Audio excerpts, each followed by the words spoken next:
सिंह और आप सभी का स्वागत है एसपीएन 9 न्यूज में। आज बात करेंगे राष्ट्रपति चुनाव में हुए ड्रामे को लेकर। जी हां, राष्ट्रपति चुनाव को लेकर सियासी घमासान काफी दिनों से चल रहा था और आज नतीजे आ चुके हैं। जीत द्रौपदी मुर्मू की हो चुकी है और अब यशवंत सिन्हा को एक भारी झटका लग चुका है और देखने को मिल रहा है कि विपक्ष में मातम पसरा हुआ है। लेकिन ऐसे में मुर्मू की जीत पर एक बड़ा सवाल भी खड़ा करते हुए यहाँ विपक्षी पार्टियां और यशवंत सिन्हा दिखाई दे रहे हैं। जी हाँ, जिस तरह से मुर्मू की जीत हुई है, जिस तरह से वोटों का डिफरेंस है दोनों के बीच, अब सवाल यही उठ रहे हैं कि तमाम विपक्षी पार्टियां जो थी शुरुआती दौर में ही मुर्मू के साथ आ गई थी, लेकिन कुछ विपक्षी पार्टियां अभी भी यशवंत सिन्हा के साथ टिकी हुई थी अंत समय तक। लेकिन देखा गया कि जैसे ही मतदान के दिन आते हैं, यशवंत सिन्हा का साथ छोड़कर कुछ विधायकों ने क्रॉस वोटिंग कर दी और यहाँ पर अपना समर्थन द्रौपदी मुर्मू को दे दिया और ऐसे में मुर्मू जो है एक तरफा जीत हासिल करने में कामयाब रही।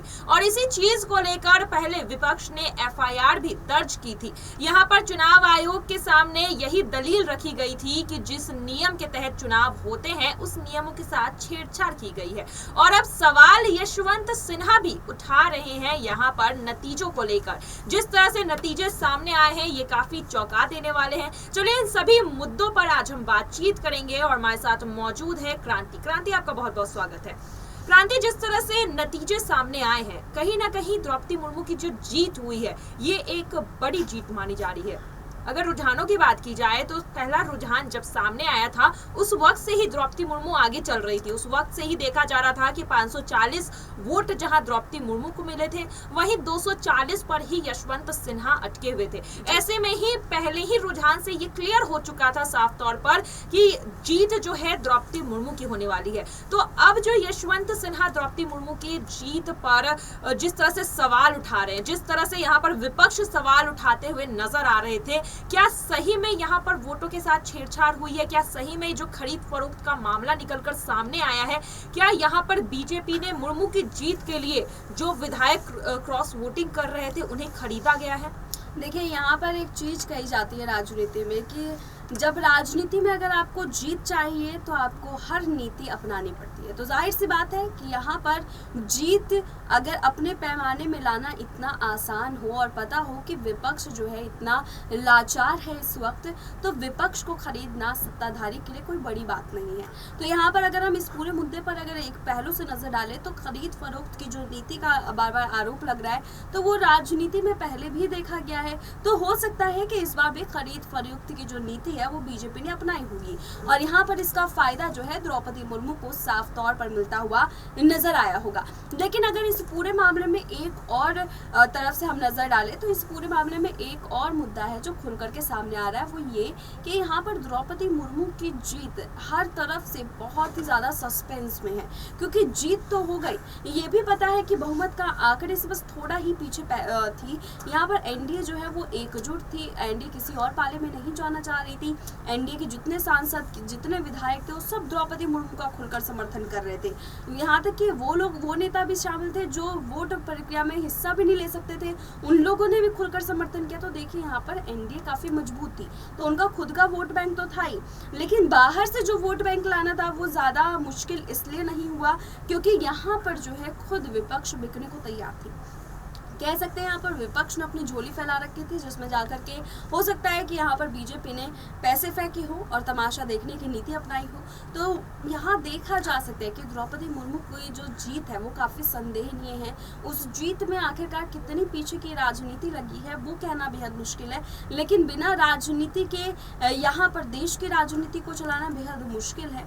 तो यहाँ पर इस नीति को जरूर अपनाया गया होगा और उसके बाद जो है द्रौपदी मुर्मू को एक बड़ी जीत मिली होगी। वहीं पर आपने सिन्हा की बात की है कि सिन्हा क्या इस पूरे मामले पर अपनी आवाज उठाएंगे?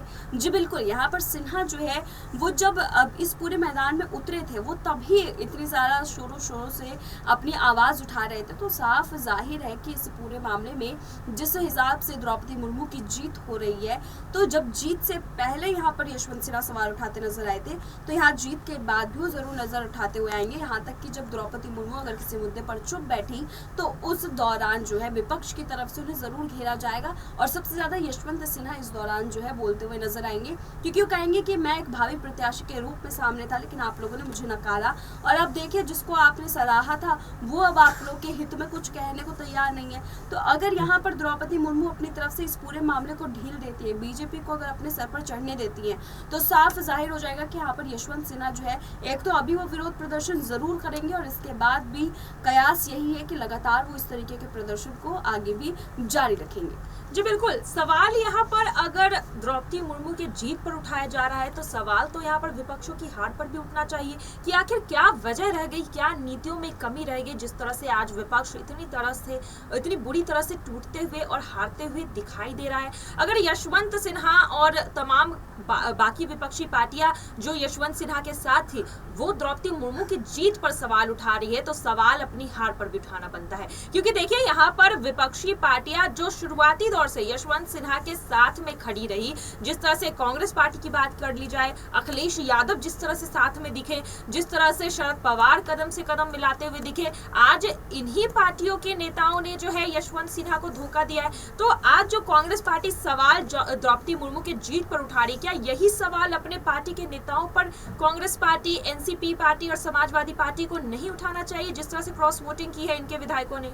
बिल्कुल, यहाँ पर सवाल तो है विपक्षों के ऊपर काफ़ी ज़ोरों शोरों से भी उठ रहे हैं, क्योंकि विपक्ष ने अपनी नीति खुद खराब की। अगर आप पूरे मामले पर गहनता से सोचेंगे तो आपको पता चलेगा कि इस पूरे मामले पर विपक्ष जो है अपनी नीति खुद खराब करती हुई नजर आई। विपक्ष ने बहुत अच्छी नीति अपनाई थी, शुरुआत इसकी बहुत अच्छी हुई थी। अगर उसी लहर पर चलते हुए नजर आते तो शायद आज जीत की खुशी जो है वो विपक्षों की तरफ भी होती। सिर्फ एक तरफा मुकाबला बनकर के ये पूरी नीति नहीं रह जाती। यहाँ पर जो है विपक्ष की तरफ से भी खुशी का अभी आगाज हो रहा होता।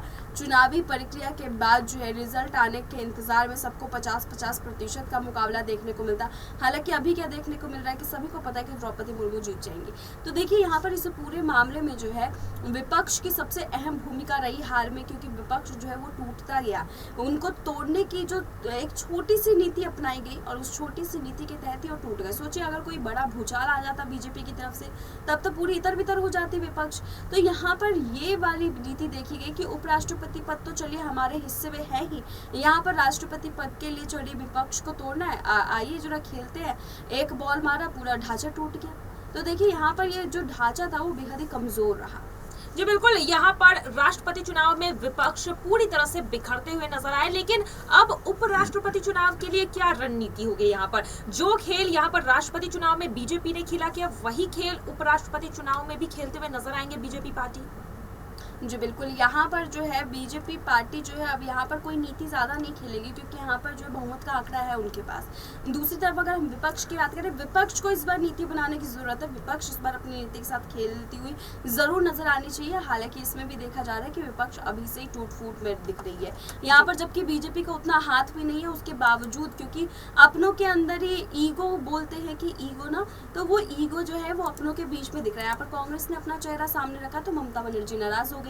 ममता बनर्जी अब कुछ मिलती जुलती नजर नहीं आती है। कांग्रेस के साथ में पहले दोनों की तस्वीरें खूब वायरल हो रही थी। तो देखिए यहाँ पर ये नीति पहले से ही ज्यादा खराब दिखाई दे रही है, तो यहाँ पर बीजेपी को ज्यादा कुछ करने की जरूरत नहीं पड़ेगी। चलिए, राष्ट्रपति चुनाव में जिस तरह से द्रौपदी मुर्मू की प्रचंड जीत हुई है, उसके बाद उनकी जीत पर विपक्षी पार्टियां और यशवंत सिन्हा सवाल जरूर उठाते हुए नजर आ रहे थे पहले से ही, और अब जीत के बाद क्या कोई बड़ा एक्शन लिया जाएगा विपक्षों की तरफ से, और यहाँ पर जो द्रौपदी मुर्मू को जीत मिली है उसे लेकर क्या और कुछ राजनीति अभी भी होनी बाकी है, ये एक बड़ा सवाल है। आपकी इस पर क्या राय है, जरूर हमें कमेंट बॉक्स में लिखकर बताइएगा। फिलहाल आज के लिए बस इतना ही। आगे की खबरों के लिए देखते रहिए SPN9 न्यूज। धन्यवाद।